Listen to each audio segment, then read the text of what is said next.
Olá, estamos começando mais um Metrópolis Entrevista.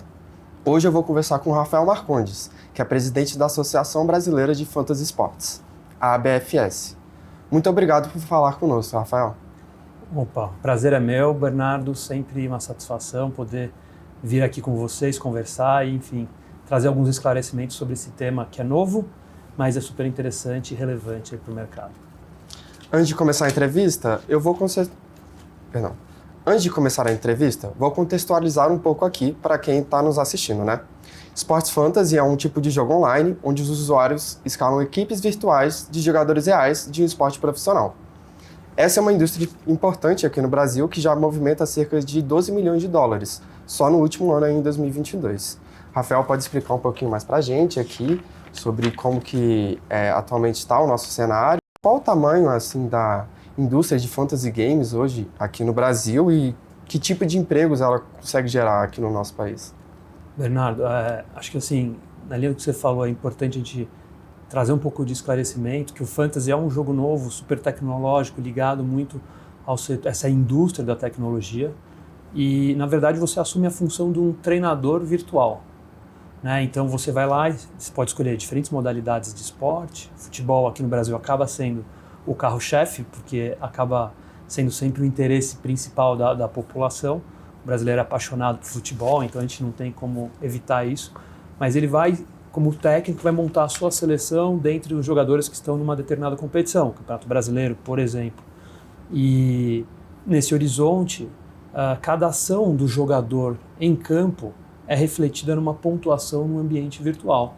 E aí a combinação dessas várias ações dos jogadores em campo somadas ali dentro da equipe é que vai fazer com que um competidor se destaque em detrimento de outros. Quem faz mais escolhas acertadas, quem tem uma melhor estratégia, quem faz uma análise crítica de dados estatísticos de forma mais elaborada, acaba levando vantagem no geral. A gente tem aqui no Brasil, até para o público ficar mais familiarizado aqui, duas marcas mais expressivas. Hoje é um mercado de 25 empresas, mas a gente tem o Cartola, da Rede Globo, como sendo, acho que talvez o mais conhecido, e o Rei do Petaco, uma startup brasileira que vem entrando nesse mercado aí com mais força, mas existem uma série de outras empresas que a gente representa aqui pela Associação Brasileira de Fantasy. Agora, entrando na sua questão diretamente sobre o potencial desse mercado e potencial de geração de empregos, é um mercado que, como você colocou na abertura aqui, no Brasil gera 12 milhões de dólares, o que é um número expressivo, mas quando a gente compara com dados globais da indústria, ele é muito, muito aquém do que poderia representar. Globalmente, é uma indústria de 24 bilhões de dólares. Estados Unidos, que é o mercado líder, em 2022 girou em torno de 8,4 bilhões de dólares, e a Índia, que é o segundo colocado, 5,3 bilhões. Quando a gente está falando de bilhões, comparando com 12 milhões, é um distanciamento considerável, para não falar até abissal, mas o Brasil tem um potencial muito grande de crescimento, porque tem uma população de 203 milhões de habitantes, dos quais muitos são aí apaixonados pela indústria do entretenimento, de jogos, de games. Até um dado interessante é que 74% dos brasileiros se dizem adeptos de algum tipo de game, ao passo que a média global é 40%. Então a gente vê a população de números consideráveis, com uma população também que tem esse amor aí pelos jogos eletrônicos, essa predisposição a se engajar nessa atividade, porém um número muito pouco expressivo.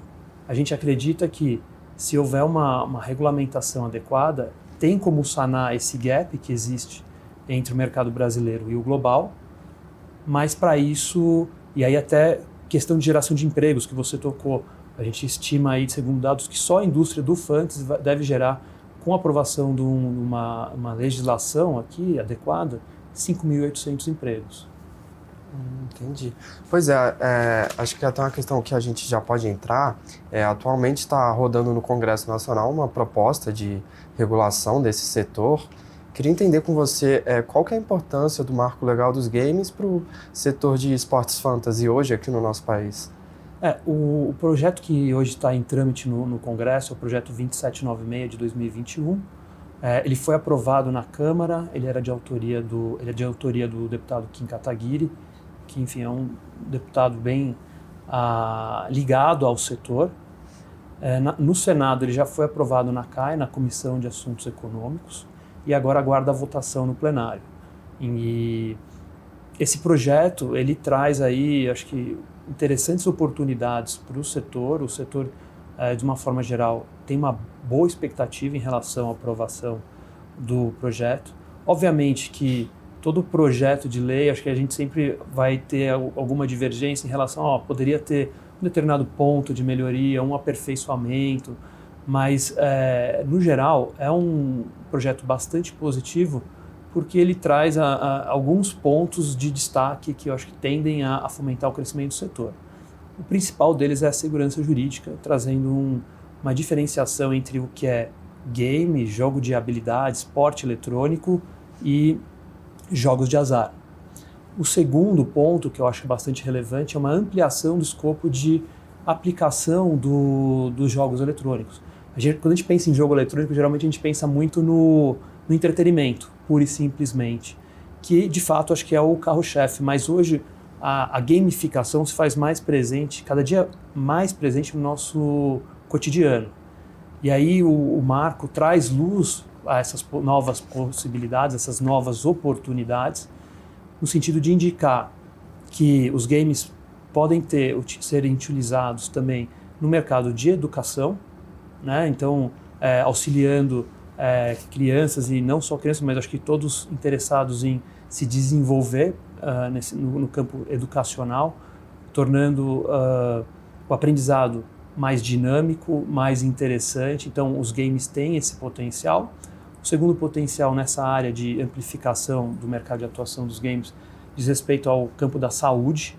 Então, o Hospital de Câncer de Barretos, no estado de São Paulo, ele vem utilizando aqueles óculos de imersão 3D para crianças em tratamento com câncer.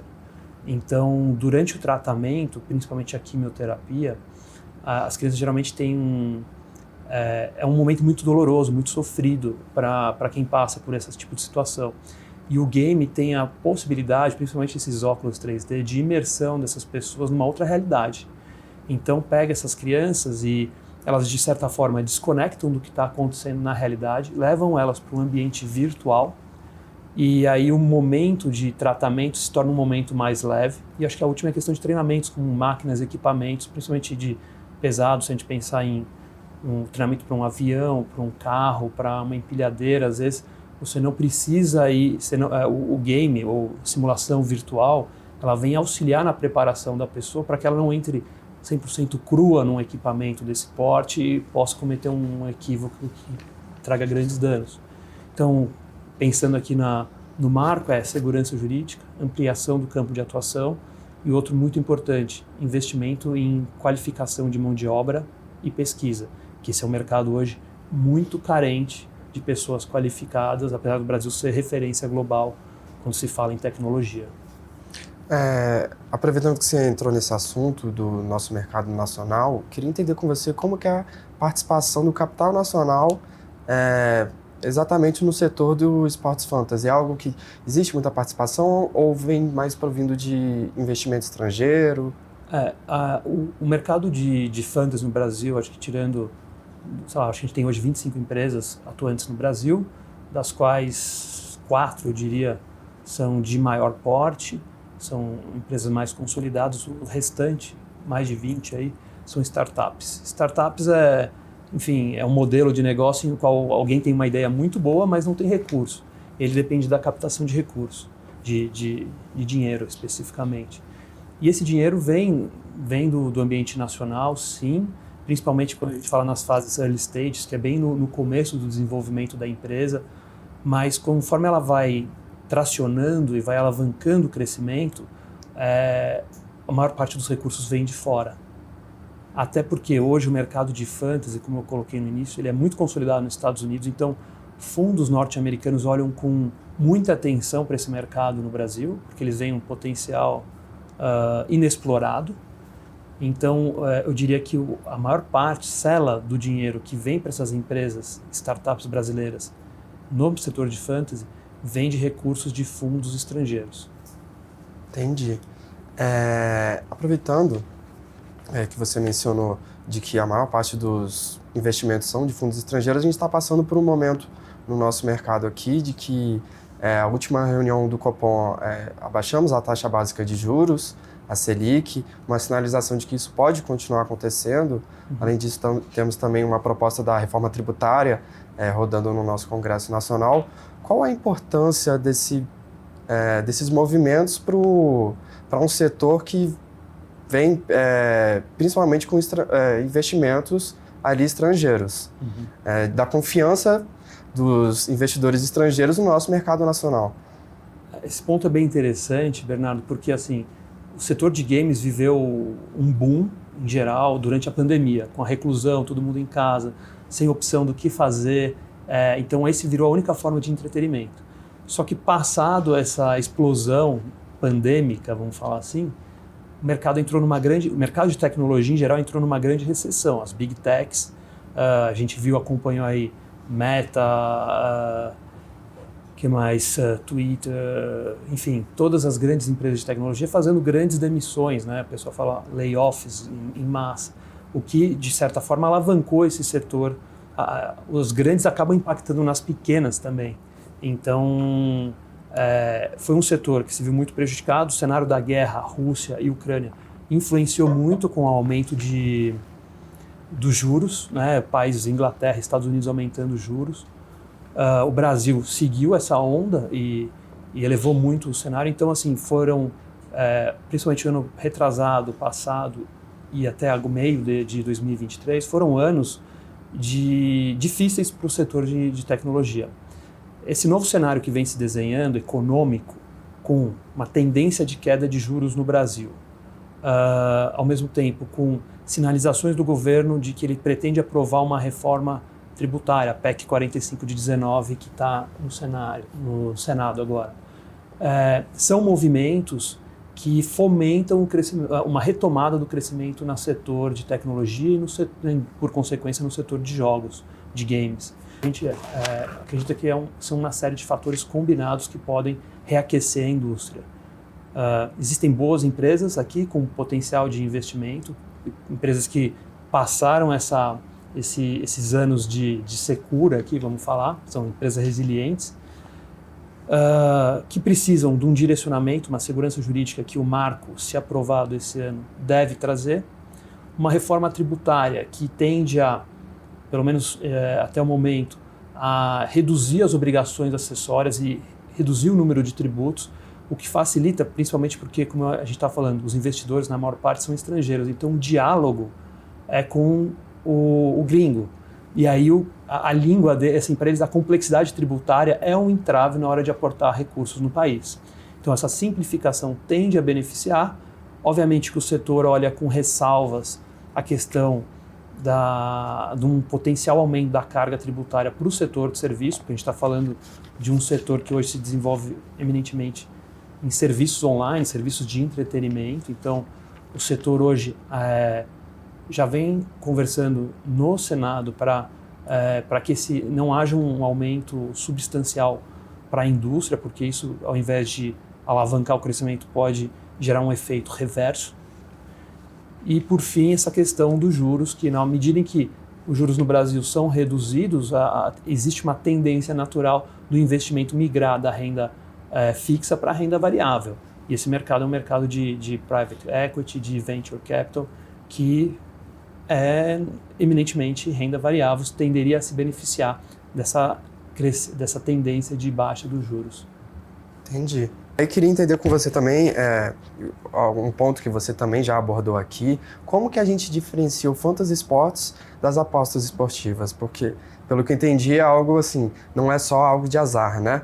Você vai ali, você faz um critério estatístico em relação aos jogadores que você vai escalar, e então é algo diferente ali dos jogos de azar, realmente, né? Sim, bastante diferente. Acho que As pessoas às vezes tendem a fazer alguma confusão entre os jogos, porque ambos têm como pano de fundo o esporte físico, vamos falar assim.